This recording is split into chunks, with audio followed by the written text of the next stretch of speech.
Mesdames et messieurs, bienvenue dans RDC Environnement, votre magazine d'actualité environnementale que l'agence Galaxy Media AGM vous propose, que vous suivez bien entendu sur cette chaîne. Au sommet de cette émission, 24 concessions forestières doivent être restituées à l'État congolais faute de plan d'aménagement. Greenpeace Afrique RDC monte au créneau. Ces responsables ont fait connaître mardi 10 avril au cours d'un café de presse. Plus de détails au cours de cette émission RDC Environnement. Et puis, les femmes leaders pour l'environnement et le développement regroupées au sein de la CEFLED ont célébré samedi 30 mars 2019 leur prix Gender Climate Change COP24, entendu prix Gender pour les changements climatiques du COP24 de Katowice en décembre 2018. Enfin, dans cette émission RDC Environnement, René Ngongo va nous étaler les forces et les faiblesses et surtout les enjeux et autres défis autour de la RDC sur le plan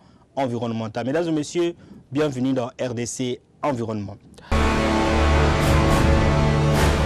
Agence Galaxy Media, la passion de développer la RDC. Mesdames et messieurs, bienvenue encore une fois de plus dans RDC Environnement. Je le disais au début de cette émission, 24 concessions forestières doivent être restituées immédiatement à l'État congolais faute d'aménagement. C'est ce qui exige l'ONG internationale Greenpeace Afrique RDC. C'était lors d'un café de presse organisé en son siège de la Gombe, ici à Kinshasa. C'était mardi 2 avril 2019. Outre ces 24 concessions, 15 autres sont sur la liste de subir le même sort, conformément au code forestier. Les détails dans ces commentaires que nous propose Patience vous, Milia Bokole. On ne le dira jamais assez. La RDC dispose de plus de 155 millions d'hectares de forêts, représentant plus de 60% des forêts dans les bassins du Congo. Des forêts qui sont la propriété de la RDC. Mais leur gestion, qui doit être durable, doit bénéficier à l'ensemble des Congolais et même de toute l'humanité, car ces forêts jouent un rôle primordial dans l'équilibre climatique. Et l'accompagnement des organisations environnementales nationales et internationales, comme celui de Greenpeace Africa, est important pour arriver à cette fin. Mais hélas, toujours avant-gardiste, Greenpeace Afrique, branche de la RDC, vient de dénoncer les non-établissements pour 24 contrats de concession forestière d'un plan d'aménagement conformément au code forestier et autres textes légaux en la matière. Ainsi, Greenpeace demande la restitution immédiate à l'État congolais de ces 24 concessions. La réglementation forestière en RDC, en commençant par le code forestier qui a été promulgué en 2002, conditionne l'exploitation industrielle forestière en RDC par l'élaboration d'un plan d'aménagement. Le plan d'aménagement, c'est un document technique, c'est un document opérationnel qui guide toute opération, toute activité industrielle à l'intérieur d'une concession donnée. Rappelons ici que chaque concession qui est octroyée pour une durée de 25 ans est subdivisée en 5 blocs quinquennaux. Donc 5 ans, 5 ans, 5 ans. Et à l'intérieur de chaque bloc de 5 ans, il doit pouvoir opérer annuellement. Imaginez que la forêt, qui n'est pas une ressource inépuisable, si elle n'est pas exploitée de manière rationnelle, la conséquence, c'est que vous n'en aurez pas. Donc, ce document est important pour guider l'entreprise à non seulement exploiter, prélever du bois, mais aussi à laisser dans sa concession ce qu'il ne doit pas prélever. Ça veut dire les essences qui ne sont pas reprises ou qui ne sont pas dans les conditions d'être exploitées. Donc c'est un document de promotion, si je peux dire ainsi, d'une gestion responsable et rationnelle d'une concession forestière. Il faut que le ministre en charge de l'environnement prenne un arrêté qui va dans le sens de constater cette restitution dans le domaine privé de l'État. Mais aussi que le gouvernement puisse initier des actions au niveau de la justice pour que tous les officiels, pour que tous les responsables de ces entreprises, pour que tous les fonctionnaires de l'État impliqués dans la violation de la réglementation, leurs responsabilités soient établies et que la rigueur de la loi puisse être appliquée. Greenpeace Afrique a appelé à cette occasion le ministre de l'Environnement et Développement durable à prendre immédiatement un arrêté en ce sens, car l'Initiative pour la forêt de l'Afrique centrale CAFI, un organisateur des donateurs dirigés et principalement financé par la Norvège et l'Agence française de développement, se rend complice de la violation de droits dans les secteurs forestiers et de l'exploitation illégale des forêts en RDC. On nous disait que ce secteur allait être comme une locomotive pour drainer l'économie du pays. Nous étions très sceptiques et à l'époque, on nous a qualifiés de prophètes des malheurs. Et ceux qui se rappellent, notre réforme à l'époque avait 3 volets. Le volet social, tout à l'heure, Serge a parlé de cahier des charges. On avait pensé que au-delà des contrats qu'on voyait à l'époque où on donnait quelques habits usagers aux communautés, les cahiers de charges allaient résoudre les questions de pauvreté dans les alentours des exploitations forestières. Le programme CAFI là est un programme qui est géré où il y a presque tous les ministres sont dedans. Le FONARED, lui, c'est le Fonds national, donc c'est finalement lui qui gère les questions d'argent. Et le ministère de l'Environnement a un certain nombre de jalons dans la question. Et donc, nous ce qu'on peut dire, c'est que nous allons nous outiller suffisamment, nous armer, pour essayer un peu de documenter ces questions et les amener dans un niveau où on pourra en prendre compte. Et ces discussions ici nous amènent aussi à des outils. Nous avions la volonté où on travaillait sur une nouvelle façon de gérer le processus, les forêts, en validant un certain nombre d'outils qui essaient un peu de nous aider à suivre de très près la gestion de ces forêts-là. Ainsi, Greenpeace a adressé des recommandations au ministre de l'Environnement de la RDC et à l'Initiative pour les forêts de l'Afrique centrale. Au gouvernement de la RDC, notre recommandation est la suivante: de signer immédiatement un arrêté restituant les titres énumérés, donc les 24 concessions que nous considérons comme nulles et non avenues, de le restituer à l'État et d'engager des poursuites contre les entreprises et tous les fonctionnaires impliqués dans la violation de la loi.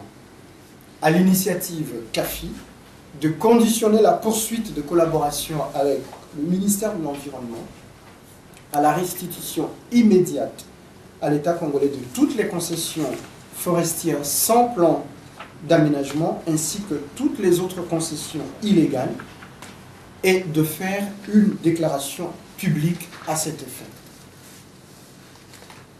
Mais également d'abandonner le plan de financement du programme de gestion durable des forêts proposé par l'Agence française de développement.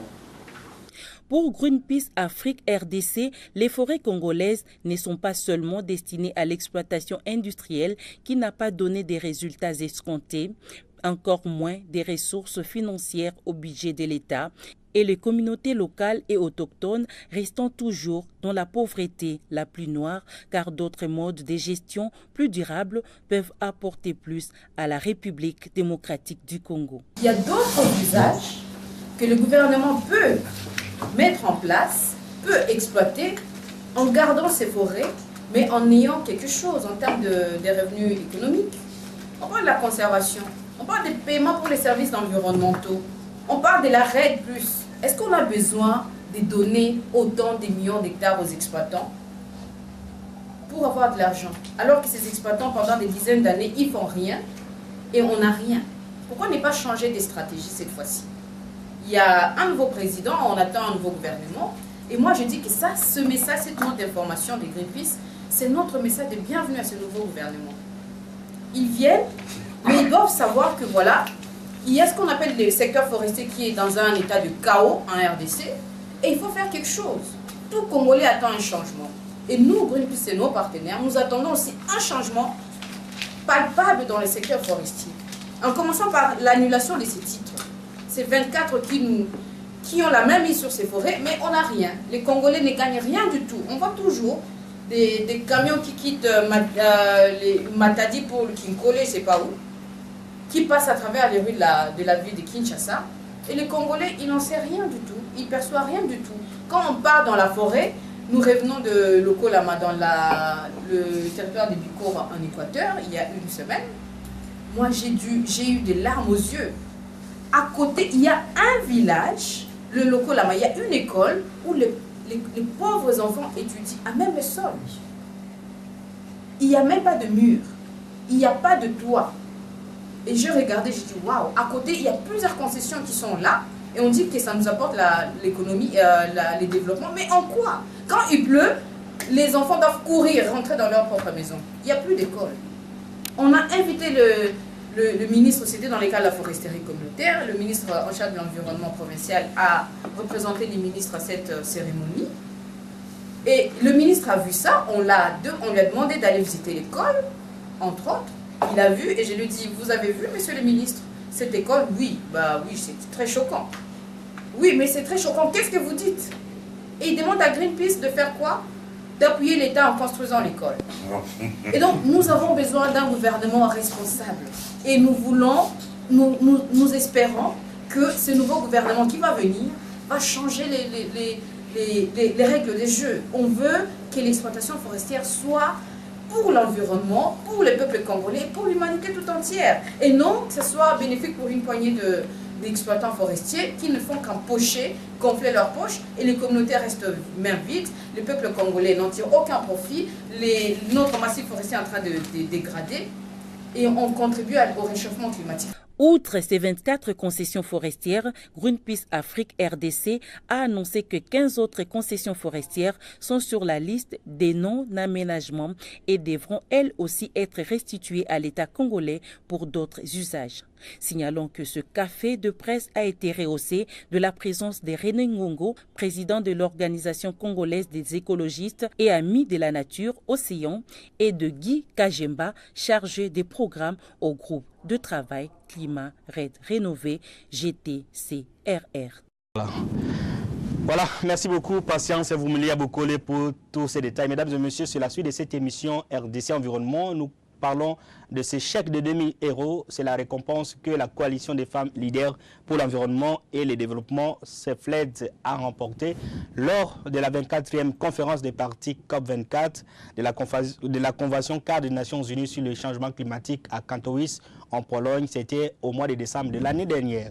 La CEFLED a célébré ses prix le samedi 30 mars 2019 pour clôturer en beauté les mois de mars et les mois dédiés à la femme. Une façon pour ces femmes de réclamer les droits d'héritage et d'accès à la terre et aux forêts en marge de la réforme foncière et forestière en cours en RDC, notre pays. Myriam Makesse pour plus de détails. Voilà.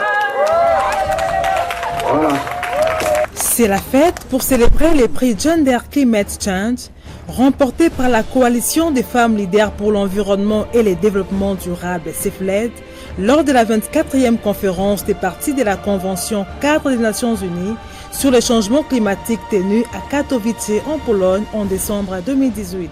Le prix que nous avons eu, c'est une responsabilité et une lourde responsabilité en ce qui concerne la femme. Parce que si la femme n'accède pas à ses droits de propriété et à la prise de décision qui concerne la terre, c'est un échec. Si la loi foncière en cours de révision n'intègre pas les dispositions qui donnent l'accès de la femme à la terre, à la tenue foncière et forestière, c'est un échec. Si la femme ne comprend pas qu'il y a des lois qui sont là et qui sont on est en train de plaider pour sa cause, si elle ignore la loi, et que nous ne parvenons pas à sensibiliser, à faire comprendre à la femme congolaise, pas la quinoise. Le Congo, ce n'est pas seulement Kinshasa, c'est toute l'étendue de la République. Nous avons cette responsabilité-là, c'est-à-dire nous avons connu un échec. Si la note de politique de la loi foncière en cours qu'on est en train de mettre en place n'intègre pas les dispositions qui concernent la femme et la terre, son accès à la tenue foncière et surtout dans la prise de décision, c'est un échec. Donc c'est un danger pour nous si cette promesse-là ne s'accomplit pas. Ces femmes se sont engagées à lutter pour la reconnaissance de leurs droits et la promotion des compétences des femmes locales et autochtones. Pour cela, elles usent des plaidoyers, l'accompagnement et la formation. C'est pour une inclusion dans la prise de décision sur leur environnement et le développement durable. Femmes et accès à la ternure foncière et forestière, tel est le combat que mènent ces femmes. Nous sommes en train de traiter des sujets qui concernent la femme et l'accès à la terre, à la tenue foncière et forestière en RDC et surtout sa participation dans la prise de décision qui concerne la terre. C'est ça les problèmes que nous avons traités parce que nous avons fait une revue de la littérature, des lois qui existent au niveau de la République démocratique du Congo. Bien sûr, on donne l'accès à la femme à la terre, mais les textes sont impersonnels. C'est pourquoi nous avons mené des dialogues multi-acteurs au niveau de quelques provinces et les dialogues continuent aussi pour que nous puissions, la loi foncière en cours de révision puisse intégrer des dispositions qui concernent l'accès de la femme au droit de propriété, à la tenue foncière et forestière et surtout sa participation dans la prise de décision qui concerne la terre. Nous avons un combat parce que nous sommes allés prendre le prix à Katowice. Et le thème principal, un des thèmes au niveau de la 24e conférence des partis, où le changement climatique, c'était la planète Terre. Nous n'avons pas une autre planète B, nous avons la planète Terre. Et dans cette planète-là, où repose tout, il y a les ressources naturelles, il y a l'eau, il y a la forêt, il y a tout. La femme aussi doit avoir accès à ça et surtout la décision en ce qui concerne ces ressources-là qui reposent sur la terre. Pour le Congo, nous disons, on dit souvent qu'Edi a laissé sa valise ici et nous sommes un scandale géologique. Nous avons la richesse du sol et du sous-sol. En l'occurrence, nous avons la forêt. Vous voyez maintenant avec l'exploitation forestière qui est maintenant accrue au niveau de la République démocratique du Congo. Et quand on fait les clauses sociales, des cahiers de charges de cette exploitation-là pour pouvoir équilibrer et exploiter nos forêts de manière durable, parce que nos parents, nos ancêtres nous ont légué ces forêts-là, cette terre-là. Et nous avons aussi les pleins devoirs de laisser aussi aux générations futures. Voilà la lourde responsabilité que nous avons. Et la femme doit intervenir là-bas pour les questions d'adaptation, pour les questions d'atténuation, pour les questions de sauvegarde de nos ressources, de nos forêts, de notre terre qu'on ne peut pas brader, qu'on ne peut pas donner à n'importe qui, pour la conservation aussi de cette ressource-là et surtout l'utilisation durable. Ainsi, elles veulent donc un monde où les femmes sont épanouies et jouissent de leurs droits. Ces formes mettent en œuvre les différentes compétences et participent activement dans les organes de prise de décision, dans la gestion de l'environnement et le développement durable. Grâce à leur combat, ces femmes de la CEFLED ont gagné ces prix qu'elles célèbrent aujourd'hui en compagnie du représentant du chef de l'État, Félix Antoine Tshisekedi. Je suis très flatté de constater qu'il y a une organisation qui s'occupe vraiment de plaider pour les droits des femmes, surtout en ce qui concerne la récupération de la gestion des ressources naturelles. J'ai suivi Madame la coordonnatrice qui a parlé de l'injustice qui régnait dans le partage de la terre, de tout ce qui est foncier et forestier, et l'environnement dans sa part. comme réserve beaucoup des ressources bio et de l'écosystème. C'est vraiment une diversification importante qu'on pouvait maintenant trouver la meilleure façon dans le partage, qu'il n'y ait plus d'injustice entre les héritiers hommes ou les héritières femmes ne sont pas considérés. Ça, comme le chef de l'État, son Excellence M. Félix Tshisekedi Tshilombo, prône pour la justice, je crois rassurer que le message de sifflet est passé. C'est déjà arrivé dans les oreilles de son Excellence M. le chef de l'État. Et pour tout ce qui concerne la continuité de cette lutte pour faire récupérer à la femme ses droits et ses avantages dans la gestion des héritages, tout sera possible et on fera tout pour que plus rien ne soit comme avant. La présidente du conseil d'administration de la CEFLED a indiqué que le combat que mène sa structure est un combat de tout le monde. Et le prix encourage encore la femme de poursuivre ces combats nobles. Le message est clair et simple, lancé au gouvernement de la République et au président de la République. Ce que nous avons cru, c'est la défense et la protection des droits des femmes. Et ces femmes, c'est nous. Et ces femmes, c'est vos femmes. Et ces femmes, ce sont vos enfants. Ces femmes, ce sont vos filles. Ces femmes, ce sont vos petites-filles. Parce que nous ne pensons pas qu'avec ces prix, nous allons stopper les combats. Le combat ne fait que commencer et nous nous sommes donné des objectifs et vous êtes là pour nous soutenir. Et à cette occasion, nous lançons le message au gouvernement de la République et au président de la République démocratique du Congo, Félix Tshisekedi Tshilombo, de prendre cette question de la femme. Parce que nous nous sommes engagés dans la réforme foncière et forestière. Parce que nous voulons que les femmes bénéficient des ressources issues de l'exploitation de nos ressources naturelles. Nous voulons que les femmes aient ces droits de propriété, les droits de l'héritage. Et on l'a montré ici pendant la Sénète. Et nous croyons que les députés, les honorables qui sont avec nous, parce que la réforme foncière a commencé et nous nous sommes engagés à travers cette coalition et la femme qui tient cette question des droits de la tenir foncière. Une scénette a été jouée au cours de la cérémonie pour illustrer les combats de la CEFLED dont l'accès des terres aux femmes et injustice que règne dans ces secteurs.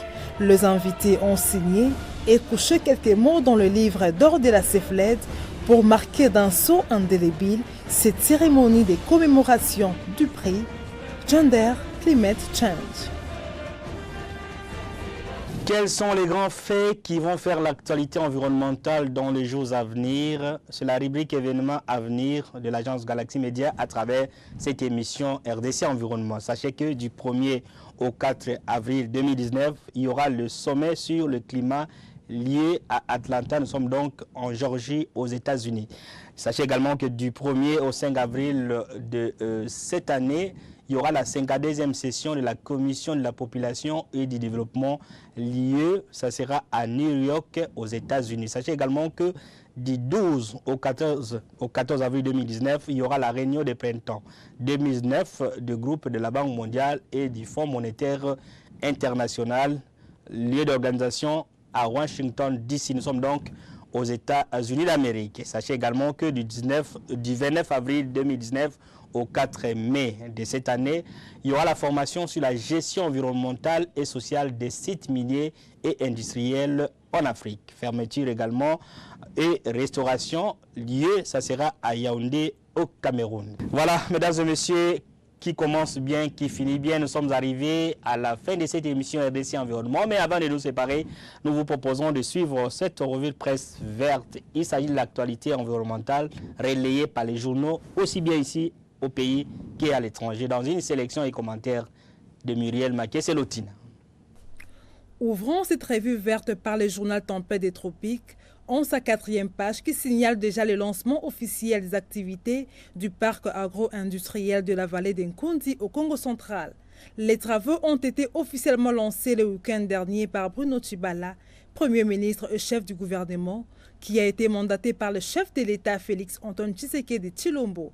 Ces projets financés par les gouvernements congolais à la hauteur de 23 millions de dollars américains fera de la RDC une grande puissance agricole de l'Afrique centrale. Le journal Forum des As a indiqué sur sa 11e page qu'à la clôture des activités marquant la Journée mondiale de l'eau le vendredi 23 mars, les enfants reporters ont adressé un plaidoyer aux autorités de la République pour agir afin qu'ils puissent jouir de leur droit d'accès à l'eau et de vivre dans un environnement sain. Voilà, merci beaucoup Myriel Maké-Seloutina qui a contribué également à la réalisation de cette émission. Merci également à Pris Kasekana Kinzondi qui était à ses côtés. Mais bien sûr, merci également à Étienne Koumba qui était derrière les caméras pour vous proposer cette émission RDC Environnement. Une émission qui a toujours été présentée par Ruben Mayoni, notre confrère qui est en mission de service à l'intérieur du pays. Mais nous profitons de cette occasion pour lui souhaiter un joyeux anniversaire. Il fête donc son anniversaire aujourd'hui, les jours même de la diffusion de cette émission. Merci de nous avoir suivis. Les prochains rendez-vous est fixé pour la semaine prochaine. Santé de faire à tous et à toutes. Au revoir.